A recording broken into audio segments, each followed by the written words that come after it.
Tafadhali sister, yaani huu mguu ulikuwa wako. Karibu. Asante. Nilikuwa nawaza sio nitakukuta. Yaani hapa kuna hicho nafanya, nilikuwa ndo nitoke. Sasa bwana, mimi na shida yani imenikaba hapa. Nimekosa hata kwa kwenda nikasema sister yangu pale na atanisaidia.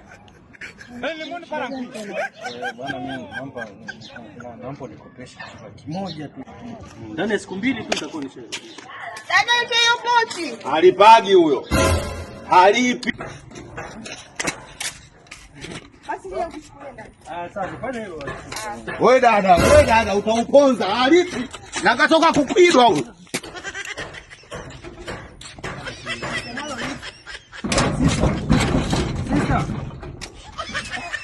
Jamaa wewe. Blaza.